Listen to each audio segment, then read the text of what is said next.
કચ્છના અંજાર તાલુકાના વર્ષામેડી ખાતે કેન્દ્રીય જળશક્તિ મંત્રી માનનીય શ્રી સી આર પાટીલ સાહેબે વલસપન કંપનીના ડીઆઈ પાઇપ યુનિટનો શુભારંભ કરવામાં આવ્યો.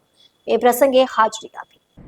આ પ્રસંગે વલસપન ગ્રુપને વિવિધ કંપનીઓને અલગ અલગ કેટેગરીમાં બેસ્ટ કામગીરી અને લક્ષ્યાંકો હાંસલ કરવા બદલ એવોર્ડ એનાયત કરવામાં આવ્યા.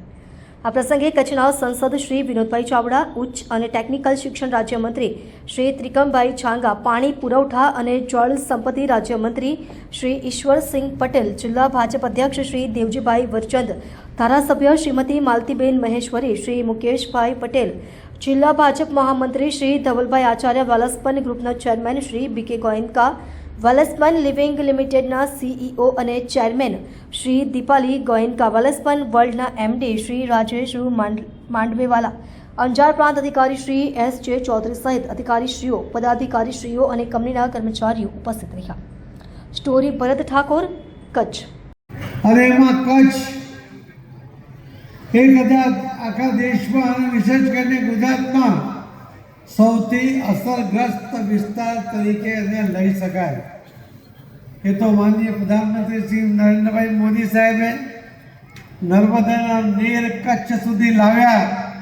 એટલે પાણીની કિલ્લત શું હોય છે એ કદાચ આજનો યુવાન અથવા તો આજના જે બાળકો છે એમને ખબર નથી. પણ જે હમણાં સંજયભાઈએ કહ્યું ને કે પાણીના કારણે એમના દાદાએ કચ્છ છોડીને મુંબઈ જવું પડ્યું.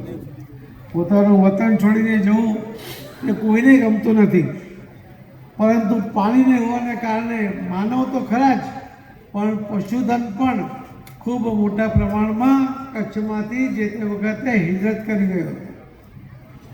આજે પાણી વગરના પ્રદેશમાંથી ગયેલા પાણીદાર લોકોએ આખા દેશમાં કચ્છનું પાણી બતાવ્યું છે.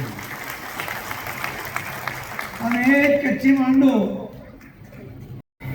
આદરણીય પ્રધાનમંત્રી મોદી સાહેબના માર્ગદર્શન હેઠળ જે રીતે CR સાહેબ દ્વારા સમગ્ર દેશની સાથે સાથે ગુજરાતમાં થઈ રહ્યું છે, એક ગુજરાતી તરીકે ચોક્કસપણે આનંદ અને ગૌરવ જેવી વાત છે. સાહેબ, યુએનનો એક રિપોર્ટ એમ કહેતો હતો કે વિશ્વમાં ત્રીજું વિશ્વયુદ્ધ હવે પાણી માટે લડાશે.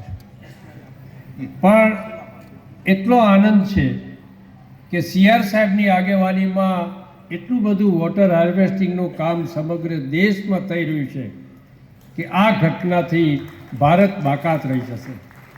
એ વિશ્વયુદ્ધનો સામનો આપણે નહીં કરવો પડે એવા પ્રકારની પરિસ્થિતિ અને એવા જળસંચયનું કામ આદરણીય પ્રધાનમંત્રી મોદી સાહેબના માર્ગદર્શન હેઠળ આદરણીય CR સાહેબ દ્વારા થઈ રહ્યું છે.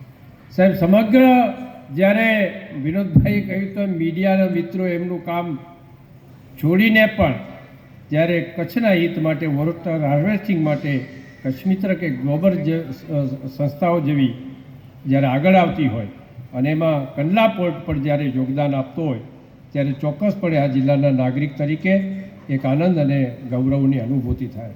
વિશેષ આનંદ અને ગૌરવ એ વાતનો પણ છે કે આપ જેવા મહાનુભાવો પણ આવા કાર્યક્રમમાં, પાણી માટેના મહત્ત્વના કાર્યક્રમમાં ઉપસ્થિત રહીને સમાજ, આપણી ઉપસ્થિતિથી સમાજ જીવનને એક નવો સંદેશો આપવાનો જે પ્રયત્ન થયેલો છે અને એ પ્રયત્નના પરિપાક રૂપે આપ સૌ જ્યારે અહીંયા મોટી સંખ્યામાં ઉપસ્થિત રહ્યા છો ત્યારે આવતા દિવસોમાં પાણી બચાવવાની કોઈ પણ પ્રયત્નો હોય, કોઈ પણ ચળવળ હોય, કોઈ પણ મુહિમ હોય, એ મુહિમમાં સૌ સમર્થન આપીને ગ્લોબલ કચ્છ અને કચ્છ મિત્રે જે મુહિમ ઉપાડી છે એના સમર્થનમાં કરીને કચ્છને ભૂગર્ભ જળ અને સરફેસ વોટરની દૃષ્ટિએ સમૃદ્ધ બનાવવાના પ્રયત્નો કરીએ એવી અભ્યર્થના સાથે વિરમું છું.